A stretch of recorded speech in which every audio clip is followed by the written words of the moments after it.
abertura de ano parlamentário novo e que dentro do parlamento está sentado parlamentário sospechoso de corrupção, que no seu caso está assina bochornoso no último dia da Corte de Justiça e unda que a queda apresentar como se fuera tan normal aqui na Aruba, nós paga 100.000, riba 100.000 de donação a um candidato de partido político para sua eleição.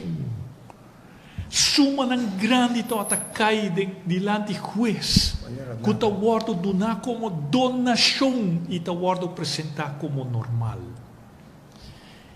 E pensei, mas bem com comunicado que o partido Reta chega de saca dia 2 de abril de 2007.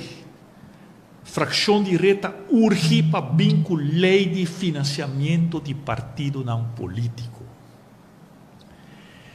E onda que nos apresentado ao parlamento lei que já foi trabalhada para experto holandês que chama Wet Financiering en Subsidiering Politieke Partijen. Onda que Holanda manda technische bijstand naar Aruba para sobre Holanda não por cumprir com o tratado internacional Reino holandês não por cumprir com o tratado internacional contra a corrupção para sobre território do Reino holandês não tem lei de financiamento de partido não político. Então pensei e técnico é bem lei excelente que nós a sostener em parlamento e pede tempo e partido MEP na mando com maioria absoluta e nós há carta aberta do senhor Nelson Orlando Rodrigo não está sostener lei de financiamento de partido não político.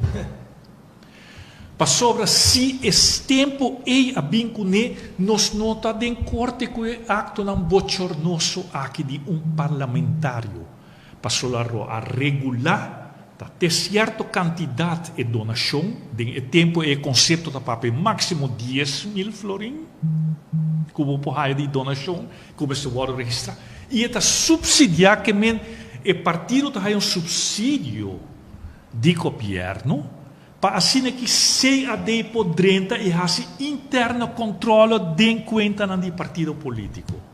Então, ora e costam ele não a tomar lugar.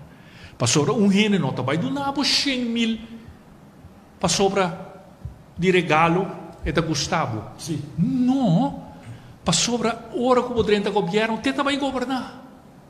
São que suma grande de campanha, teta é sum que vai dirigir, eta vai sum que vai call the shot.